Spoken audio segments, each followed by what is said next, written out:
오늘 주제가 참 의미심장한 걸 준 것 같습니다. 혁신교육이 가야 할 길. 이 길이라고 하는 주제가 참 마음에 와닿아서요. 저는 불현듯 그런 생각이 좀 들었습니다. 프로스트의 가지 않은 길이라는 시가 좀 떠올랐습니다. 거기에 그런 내용이 있습니다. 제가 잠시 읽어드리겠습니다. 가지 않은 길, 프로스트. 단풍 든 숲속에 두 갈래 길이 있었습니다. 몸이 하나니 두 길을 가지 못하는 것을 안타까움 한참을 서서 낮은 숲으로 꺾어 내려가는 한쪽을 멀리 끝에서 바라다 보았습니다. 그리고 다른 길을 택했습니다. 똑같이 아름답고 아마도 걸어야 될 것이라 생각했지요. 풀이 무성하고 발길을 부르는 듯 했으니까요. 그 길도 걷다 보면 지나간 자치가 두 길을 거의 같도록 하겠지만요. 그날 아침 두 길은 똑같이 놓여 있었고 낙엽 위로는 아무런 발자국도 없었습니다. 나는 한쪽 길은 훗날을 위해 남겨놓았습니다. 길이란 이어져 있어 계속 가야 한다는 것을 알기에 다시 돌아올 수 없는 것을 여기면서요. 오랜 세월이 지난 후 어디선가 나는 한숨 지으며 이야기할 것입니다. 숲속에 두 갈래 길이 있었고 나는 사람들이 적게 간 길을 택했다고. 그리고 그것이 내 모든 것을 바꿔 놓았다고. 프로스트의 가지 않은 길입니다. 이 시는 제가 2020년 3월 1일자로 덕양중학교를 왔을 때 우리 덕양중학교는 마음 열기 활동을 합니다. 바로 수업을 들어가지 않고 학생들에게 관계를 좀 풀어줄 수 있는 한 3일 동안의 마음 열기를 할 때 거기에 교장 선생님의 특강이 있습니다. 첫 번째 시로 제가 읽어줬던 이 시였습니다. 시를 읽으면서 학생들에게 이런 얘기를 하죠. 여러분들 앞으로 가지 않은 길을 가게 될 텐데 그 길에 섰을 때 어떤 길을 선택할지 한번 고민해 보십시오 라고 제가 질문을 했더니 졸업생입니다. 올해 중3 학생이니까 이제 고1 학생이 됐죠. 은진이라는 학생이 그런 얘기를 하더라고요. 교장 선생님, 저는 이 부분이 와닿습니다. 어느 부분이 와닿니? 저는 길이란 이어져 있어 계속 가야 한다는 것을 알기에 길이라는 것은 이어져 있다. 그러니까 두 갈래의 길을 선택한다고 저는 해서 아이들에게 그것을 얘기하고 싶었는데 길은 이어져 있다는 말을 저한테 피드백을 해줬습니다. 그때 저에게 새로운 배움을 알려준 그 친구 지금 고등학교에서 잘 생활하고 있고요. 그렇구나. 길이라는 건 두 갈래의 이분적인 게 아니라 어쩌면 가지 못한 길 속에서 또 길을 가는 거구나 하는 생각이 들었고요. 혁신교육이라는 건 그런 것이 아닌가 말씀을 좀 드리고 싶습니다. 저의 제목은 전인교육의 관점에서 바라본 혁신교육입니다. 여기 다 아시겠지만 전인교육이라는 것은 지덕체, 소위 말하는 지식과 신체와 정서와 사회 이런 것들이 균형 있게 성장하는 것을 전인교육이라고 말할 수 있습니다. 그러니까 지식 중심으로 한쪽으로 기울어진 운동장이 아니라 균형적인 시점에서 학습자를 존엄한 존재로 성장하도록 보는 것, 그런 관점이 바로 이 전인 교육이라고 보고요. 그 관점에서 혁신학교를 살펴보도록 하겠습니다. 첫 번째, 혁신학교는 더불어 사는 삶을 배우는 교육입니다. 모든 사람이 존엄하다는 존재죠. 사람이라는 건 어떤 가치로 대처할 수 없는 그런 아주 가치로운 존재라는 겁니다. 우리 학생들은 사실은 요즘 좀 있으면 이제 기말고사를 보게 되는데요. 이렇게 경쟁에 파묻혀 살아갑니다. 그러니까 제로섬의 경쟁에서 살게 되고 그러다 보니까 능력 있는 사람이 좀 대우를 받아야 되는 그런 능력주의가 좀 팽배해 있는 것 같습니다. 그래서 사실 교실이라는 것, 학교라고 하는 것은 전쟁터 같은 그런 곳이죠. 그래서 결국 평가에 의해서 결국 학생들은 줄서기를 하는 존엄한 존재로 존중받지 못하고 있습니다. 그렇게 학생들이 자기다움을 찾지 못하다 보니까 학생들이 함께 협력하고 협동하는 능력이 좀 많이 부족합니다. 사실은 협력이라고 하는 것은 함께 함으로 인해서 다른 사람을 축하해주고 다른 사람의 어려운 점을 이해해주고 그런 것으로부터 시작해서 함께 배워가는 것이 진정한 우리의 교육의 목적이 아닌가 생각합니다. 세 번째로 혁신교육은 학생들을 스쳐 지나가지 않는 교육을 합니다. 다시 말해서 존재로 만나는 교육을 한다는 거죠. 저는 오늘도 아침에 8시 반부터 9시 한 10분까지 아침 맞이를 합니다. 참고로 저희 학교는 180명 학생이고요. 제가 부임해서 지금까지 이렇게 출장을 오는 날 빼놓고는 거의 매일 아침 180명의 아이들하고 함께 하이파이브를 합니다. 매일매일 마주하는 거죠.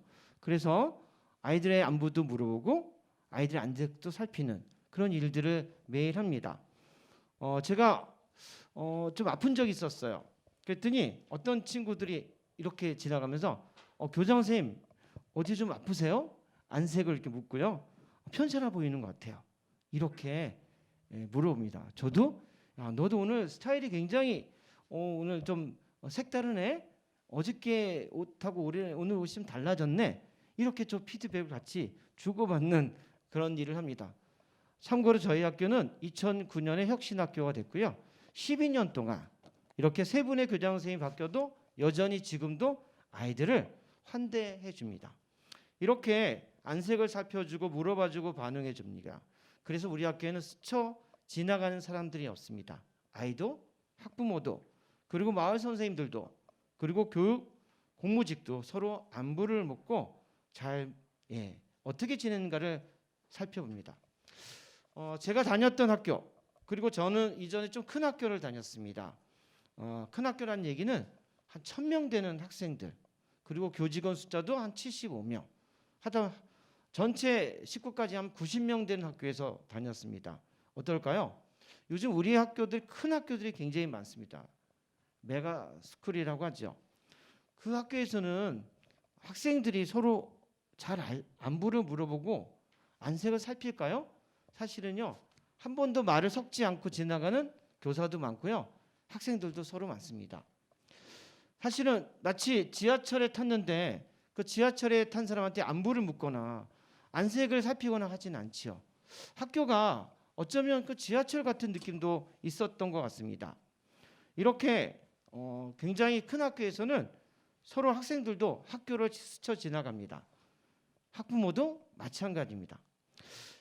이런 질문을 많이 받습니다. 혁신학교가 도대체 뭐냐, 다른 학교랑 뭐가 다르냐, 학교가 뭐 학교지, 이런 질문들을 많이 바라보는데 이런 질문 속에는 사실은 학교를 단순한 건물 위주로 바라보는 시점이 있었던 것 같습니다. 그래서 우리 집 학교나 저 멀리 있는 학교랑 똑같다고 생각하는데요. 가만히 좀 관찰해 보셨으면 좋겠어요. 틀린 것은 아니고요. 다른 것이 보일 겁니다. 아까 우리 원장님께서 자세히 봐야 아름답고, 그죠?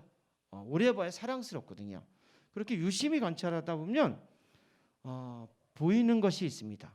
사실은 길가에 있는 야생화는 걸어가서는 안 보입니다. 쪼그리고 앉아야지 보일 수가 있는 겁니다. 네 번째, 혁신학교는 문화가 다릅니다. 학교는 사람, 공간, 만남으로 이루어졌습니다. 근데 이런 관계 속에서 사실은 선생님들은 최대치를 발휘합니다. 우리 학교에 오면 기가 살아 있습니다. 다시 말해 얼굴을 보면요, 얼굴에 하고 싶어하는 열정이 가득 차 있습니다. 선생님들의 행복은 뭘까요? 선생님들의 행복은 자신이 해볼 수 있는 거, 아이들에게 해줄 수 있는 것을 더 해줄 때, 아이들이 성장할 때 최대의 보람을 느낍니다. 요즘 저희 학교에서 토요일마다 통일 공감 학교를 해서요.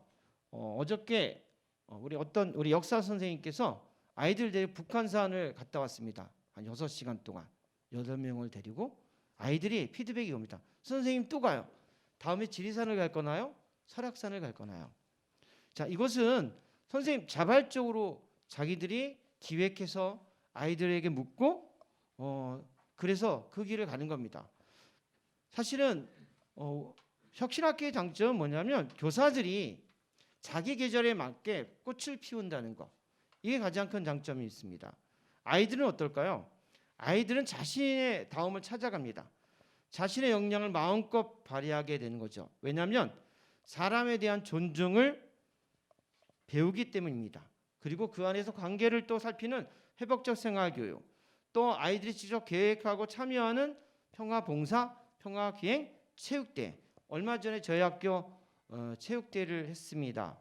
학체지라고 해서요. 학교 체육 지원단이 있어서 그 학생들이 심판도 보고 룰도 만들고 규칙도 만들고, 예, 거의 학생들이 처음부터 기획부터 시작해서 참여, 평가까지 하는 그런 걸 합니다. 그날 비가 정말 많이 내렸는데 아이들이 우산을 들고 하더라고요. 제가 그래서 이런 얘기를 했습니다. 친구란 비가 내릴 때 우산을 함께 쓰는 것이다 했더니 우산을 쓰고 애들이 하는 걸 보면서 씩씩하게 해내더라고요. 그거를 아이들이 기획하고 해냈다는 것이 굉장히 중요한 겁니다. 학교의 주인이 아이가 된 거죠. 학부모들, 사실은 혁신학교에서 학부모는 민원인이 아닙니다. 학교에 가장 어려운 분들이 누구냐면 사실은 학부모님들입니다. 그런데 왜냐하면 우리 아이가 제일 중요하거든요. 근데 이 혁신학교에서의 그 학부모님들은 사실은 자기를 잘 이해하고 아이들을 공감하고 학교의 지원자, 협력자가 됩니다. 이런 겁니다. 우리 아이가 잘 자라기 위해서는 옆짝꿍이 소중하다. 그래서 그 아이를 잘 돌봐주고 그 아이를 잘 케어함으로써 함께 자랄 수 있다는 생각이 많습니다. 그래서 아이들에게 부모님들이 어려운 아이들한테 도시락도 싸주고요. 또 김장도 하고 그렇습니다. 혁신학교는 사실은 내면의 힘을 길러주는 데입니다. 사실은 아이들에게 선택의 기회를 많이 줍니다. 제가 어른이 되면서 가장 힘들었던 건 뭐냐면 선택할 때마다 이것이 옳은가 바른 것인가였습니다. 청소년 시절부터 그 선택의 기회를 많이 주는 것, 그것이 나중에 어른이 돼서도 환경에 휘둘리지 않고 자기다운 길을 가는 내면의 힘을 기를 수 있는 것이 아닌가 생각합니다. 그리고 혁신학교의 또 본질은 저는 학생의 시선으로 학교를 본다는 거죠. 끝까지 좀 기다려주고요. 그리고 아이들을 넉넉하게 바라보는 거. 우리 학교가 얼마 전에 공간 혁신을 했습니다. 저희 학교는 참고로 52년 된 좀 오래된 학교입니다. 그런데 저희가 공간 혁신을 하면서 주안점은 학생들의 시선이었습니다. 복도가 2.3m밖에 안 됩니다. 요즘 복도는 3.3m가 넘습니다. 그 얘기는 교행하기도 힘들다는 얘기죠. 교실과 복도 사이에 아이들이 아이디어를 냈습니다. 뭘까요? 다 콘크리트 벽으로 되어 있지 않습니까? 폴딩 도어를 설치해 달라고 했습니다. 아이들의 낸 아이디어를 가지고 폴딩 도어를 만들고 거기에 걸터 앉을 수 있게 했습니다. 쉼의 장소가 된 거죠. 이것은 순전히 아이들의 아이디어였습니다. 왜냐하면 아이들이 교실의 주인공이기 때문에 자기들의 불편함을 학교에 얘기하고 학교가 그것을 받아들여서 공간 혁신을 위해서 힘을 쓴다는 거. 그러니까 아이들이 굉장히 뭐할까요? 우리들의 얘기를 들어줬다는 거에 대한 거. 그것이 실제로 공간을 바꾸는데도 변화를 줬다는 거에 대한 굉장히 기대감과 기쁨이 있습니다. 다섯 번째로 혁신학교는 자발적인 실천의 공동체입니다. 사실은 저희는 통제 또는 억압 이런 감시 속에서 자랐던 겁니다. 사실은 누가 시키는 거에 굉장히 익숙해 있고요. 훈련이 잘 되어 있습니다. 그래서 결국 내 마음속에 불평과 불만은 있지만 그냥 그 일을 했던 것 같습니다. 그래서 당위적인 거에 굉장히 우리가 익숙해져 있었던 것 같아요. 그래서 사실은 그 불편함을 표현하는 훈련들이 우리한테는 되게 어려웠습니다. 그런데 사실은 혁신 교육에서는 당연히 해야 되는 것은 없습니다. 우리가 당연히 해야 되는 것은 뭘까요? 학교를 학교답게 만드는 거, 교육을 교육답게 만드는 거죠. 그런데 학교에 보면 불필요한 것들이 사실은 많이 있습니다. 교육의 본질 말씀하셨는데 그 본질적인 측면을 생각하고 보시면 좋겠습니다. 예전에 학교의 주인을 누구라고 얘기를 했을까요? 대부분 학교장이죠. 학교장이 주인이라고 생각합니다. 지금도 사실은 이 생각은 별로 이렇게 다르지 않을 것 같습니다. 왜냐하면 학교장한테 막강한 권리와 권한 또 책임도 주어졌기 때문입니다. 그런데 그럼에도 불구하고 혁신교육의 주인은 감히 이렇게 말씀해요. 학생이고요. 교사이고 학부모이고 마을 주민들이 학교의 주인이 됩니다. 그렇기 때문에 강요된 교육, 강제된 교육이 아닙니다. 우리의 배움은 함께 생각을 나누고 자신의 마음을 표현하고 존중하는 그런 수업. 그래서 의미 있는 그런 배움이 된다고 생각합니다. 우리가 보통 능동학습을 미래교육의 핵심이라고 말하는데요. 바로 이런 자발적인 배움으로부터 진정한 배움이 난다고 생각합니다. 그리고 자치 역량입니다. 아까도 얘기했듯이 학생들 스스로 체육대 만드는 거. 매주 금요일 우리 학교에서는요. 학급 운영위원회라는 걸 합니다. 7교시에 평화활동가 학생들, 학급 대의원들, 담임선생님들이 모여서 월요일날 5교시에 있는 학급 자치의 주제를 고민하고 선택합니다. 이렇게 자신의 문제를 발견하고요. 문제의 의제를 설정하는 역량, 이것이 사실은 문제를 해결하는 능력보다 상위의 고차원적인 사고입니다. 이것을 일상에서 매주 반복하고 익혀내는 거죠. 학부모들도 학부모 아카데미를 직접 기획하고요. 강사도 섭외합니다. 이렇게 학부모가 스스로 참여를 한다는 겁니다. 지금 우리 학교에서는 월, 화, 수, 목 평화활동가 과정을 9시부터 12시까지 지금 또 배우고 있습니다. 이렇게 학부모들이 나와서 얼마 전에 목요일 날 있는 매주 목요일 날 북덕북덕 책방에 모여서요. 신앙송회를 했습니다. 시가 나에게 오다. 거기에 한 남자 학부모님 얘기를 하겠습니다. 자기는 평생 이과를 선택했는데 공대에서 공부를 하는데 한 번도 시라고 하는 놈을 나하고 가까이 하기 어려운 사람이라고 생각했는데 오늘 신앙송회를 하면서 시란 놈이 나에게 굉장히 가까이 해도 좋은 친구가 될 것 같구나 이런 얘기를 하시고 갔습니다. 그게 스스로 본인들이 1인 1사역을 하면서 스텝으로 나눠서 이렇게 한 거죠. 그리고 마지막 혁신교육의 핵심에는 마을이 있습니다. 애플 교수가 한 얘기입니다. 교육은 사회를 바꿀 수 있겠는가? 사실 이 질문은 여전히 우리한테 어려운 질문입니다. 그럼에도 불구하고 사실은 우리가 해내야 되는 그런 영역이기도 합니다. 왜 그럴까요? 학교의 배움이 학교의 문턱에 주저하는 경우가 많이 있습니다. 물론 학교마다 다르지만요. 좀 있으면 수능을 봅니다. 수능을 보면 그 다음날 어떤 풍경이 있을까요? 학교마다 쓰레기 분리수거장에는 수능 문제지와 그 다음에 교과서 문제집으로 가득 차 있습니다. 이것이 매년 반복되는 상황 속에서 우리는 살고 있습니다. 올해도 마찬가지일 겁니다.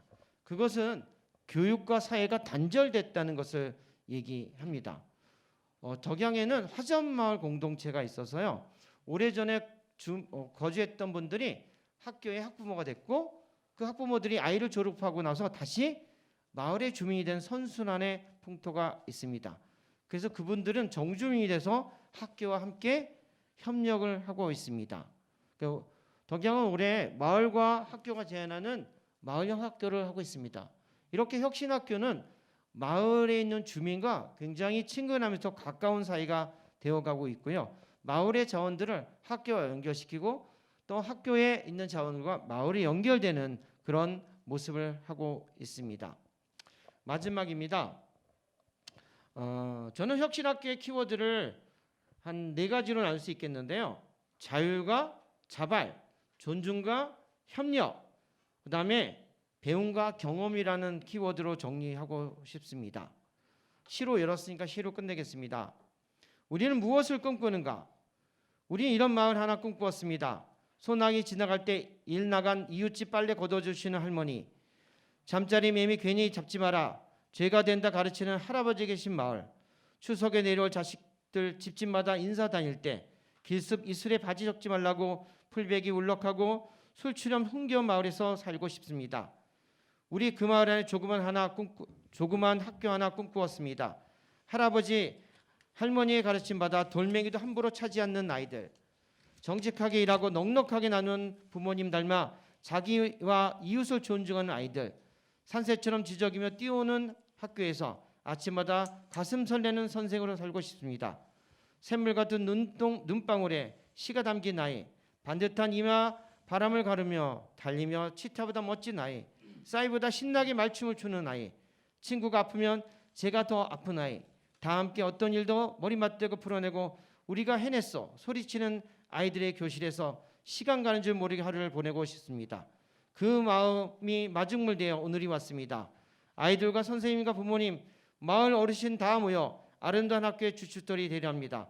울타리가 없는 학교, 온 마을이 학교인 우리들의 학교, 공부할 줄 모르고 공부 신나게 하는 학교, 선생님이 학생이고 학생이 선생님 학교, 단 한 명도 소외되지 않는 따뜻한 학교, 우리 학교에서 땅을 지키는 농부와 아픈 마음 만져주는 의사와 깊은 눈을 가진 선생님이 자랄 것입니다.